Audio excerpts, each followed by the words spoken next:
بسم اللہ الرحمن الرحیم۔ السلام علیکم ورحمۃ اللہ وبرکاتہ۔ خرس، بھالو، ریچھ یہ ایک مشہور درندہ ہے۔ اس کا مؤنث الدبا ہے اور اردو میں ریچھ کہتے ہیں، اور اس کی کنیت ابو جہانہ، ابو الحاج، ابو سلمہ، ابو حمید، ابو قتادہ اور ابو الماس ہے۔ کہا جاتا ہے ریچھ تنہائی پسند ہوتا ہے۔ جب موسم سرما آتا ہے تو یہ اپنی قیام گاہ میں، جس کو یہ نشیبی مقامات میں بناتا ہے، داخل ہو جاتا ہے۔ جب تک کہ ہوا میں اعتدال پیدا نہیں ہو جاتا یہ اپنی قیام گاہ سے باہر نہیں آتا۔ چنانچہ اس دوران جب اس کو بھوک لگتی ہے تو یہ اپنے ہاتھ پاؤں کو چاٹ لیتا ہے، جس سے اس کی بھوک رفع ہو جاتی ہے۔ جب بہار کی آمد ہوتی ہے تو یہ اپنی قیام گاہ سے نکلتا ہے اور اس وقت یہ انتہائی فربہ ہو جاتا ہے۔ ریچھ مختلف طبیعتوں کا حامل درندہ ہے، کیونکہ اس کی غذا میں وہ چیزیں بھی شامل ہیں جو درندے کھاتے ہیں اور وہ چیزیں بھی جو مویشی کھاتے ہیں، نیز یہ ان چیزوں کو بھی کھاتا ہے جو انسان کھاتے ہیں، مثلاً پھل اور شہد وغیرہ۔ ریچھ کی فطرت میں یہ بات بھی شامل ہے، جب مادہ سے ملاپ کا موسم آتا ہے تو یہ اپنی مادہ کو لے کر کسی تنہائی کی جگہ پر پہنچ جاتا ہے اور مادہ کو چت لٹا کر جفتی کرتا ہے۔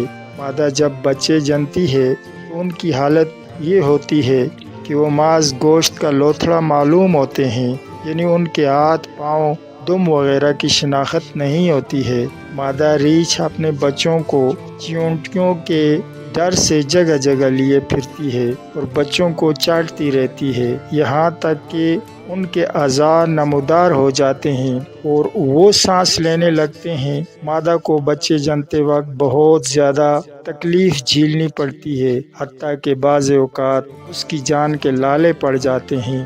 مادہ بچوں کو دیکھنے کے شوق میں بچوں کو جلدی ادھورا جن دیتی ہے، اور بعض لوگوں کا یہ کہنا ہے کہ چونکہ مادہ کو وطی کا شوق حد سے زیادہ ہوتا ہے، لہٰذا وہ اس شوق کو پورا کرنے کے لیے بچوں کو وقت سے پہلے ہی جن دیتی ہے۔ چنانچہ بعض دفعہ فرط شہوت کے سبب انسان کی طلبگار ہوتی ہے، اور نر ریچھ بھی بعض اوقات عورت سے مباشرت کا خواہاں ہوتا ہے، اور یہ امر بارہا مشاہدہ میں آ چکا ہے۔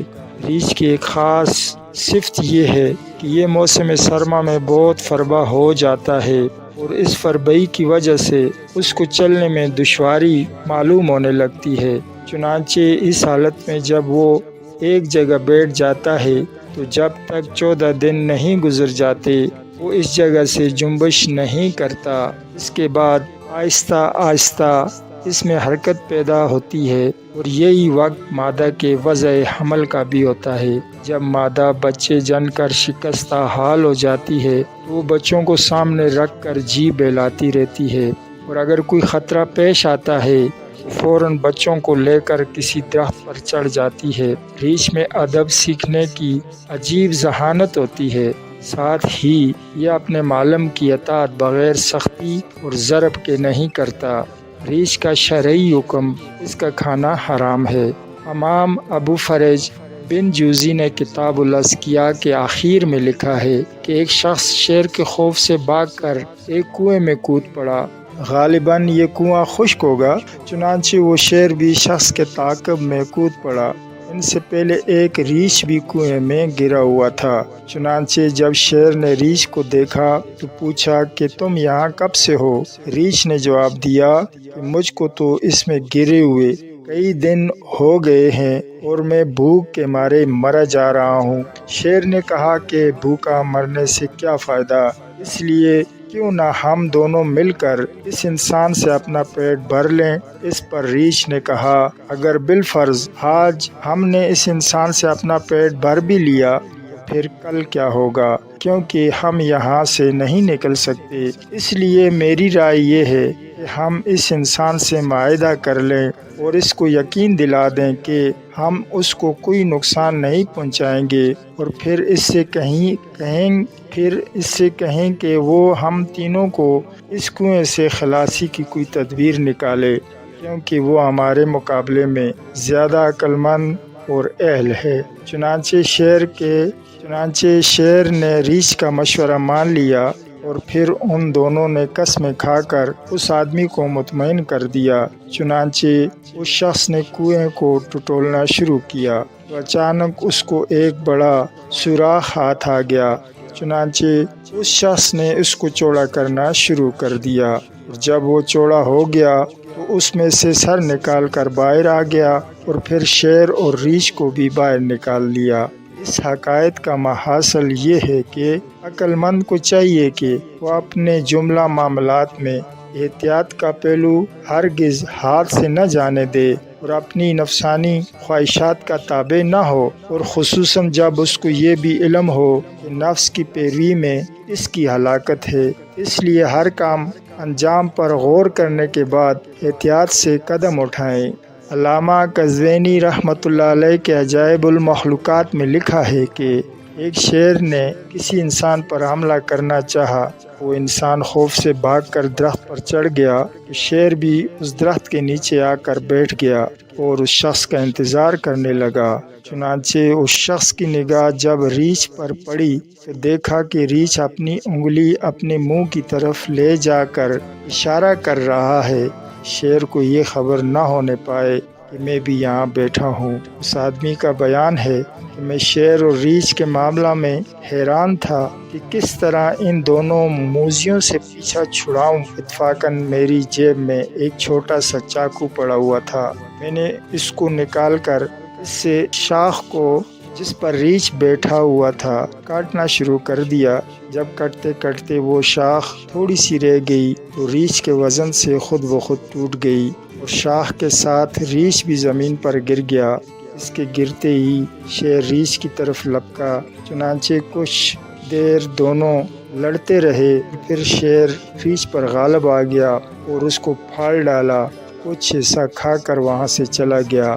اس حکایت سے بھی یہی نتیجہ نکلتا ہے کہ انسان خطرہ کے وقت اپنے اوسان خطا نہ ہونے دے اور اللہ تعالیٰ پر پورا بھروسہ کر کے جو تدبیر اپنے بچاؤ کی کر سکتا ہو اس سے غافل نہ ہو۔ ریچھ کے طبی فوائد۔ اگر ریچھ کی چربی اعضائے تناسل پر مل لی جائے تو قوت باہ میں زبردست اضافہ ہوتا ہے۔ اگر ریچھ کے ناب یعنی سامنے کے 4 دانتوں کے برابر والے دانت عورت اپنے دودھ میں ڈال کر بچہ کو پلائے تو اس کے دانت آسانی کے ساتھ نکل جائیں گے۔ ریچھ کی چربی کی مالش مرض برس کو ختم کر دیتی ہے۔ اگر ریچھ کی دائنی آنکھ کپڑے میں باندھ کر کسی انسان کے بازو پر باندھ دی جائے تو شخص کو درندوں کا خوف نہ ہوگا، اور اگر یہی آنکھ کسی دائمی بخار والے مریض کے بدن پر لٹکا دی جائے تو دائمی بخار جاتا رہے گا۔ ریچھ کا پتا، شہد اور ار کے راز 5 صوف میں حل کر کے اگر آنکھ میں بطور سرما لگایا جائے تو آنکھ کی دھند جاتی رہے گی۔ ریچھ کے پتا کو 2 دانت کے برابر گرم پانی اور شہد ملا کر پینے سے بواسیر اور ری وغیرہ کی بیماری ختم ہو جاتی ہے۔ اگر ریچھ کے پتا کو دائنی ران پر باندھ کر انسان وطی کرے تو جب تک اس کی خواہش ہو وطی کرتا رہے، اس کو وطی سے کوئی ضرر نہیں پہنچے گا۔ بچہ پر ریچھ کی چربی ملنے سے بچہ ہر بیماری سے محفوظ رہے گا۔ ریچھ کی چربی اگر ناسور میں بھر دی جائے تو ناسور بالکل ختم ہو جائے گا۔ اگر کتے پر ریچھ کی چربی مل دی جائے تو کتا پاگل ہو جاتا ہے۔ اگر کسی بدخلق بچہ کے گلے اس کی کھال کا ٹکڑا پہنا دیا جائے تو اس بچہ کی بدخلقی دور ہو جائے گی۔ اگر ریچھ کا خون آنکھ میں لگا دیا جائے تو آنکھ کے پوٹوں پر بال نکلنا بند ہو جائیں گے، اور اگر ان بالوں کو اکھاڑ کر یہ خون پوٹوں پر سلائی سے لگا دیا جائے تو وہاں بال پھر نہ اگیں گے۔ ریچھ کی دائنی آنکھ سکھا کر اس بچہ کے گلے میں ڈال دی جائے جو سوتے میں ڈرتا ہو، اس کا ڈرنا ختم ہو جائے گا۔ خواب میں ریچھ کی تعبیر۔ ریچھ کو خواب میں دیکھنا شر، فتنہ، بعض اوقات مکر و فریب کی علامت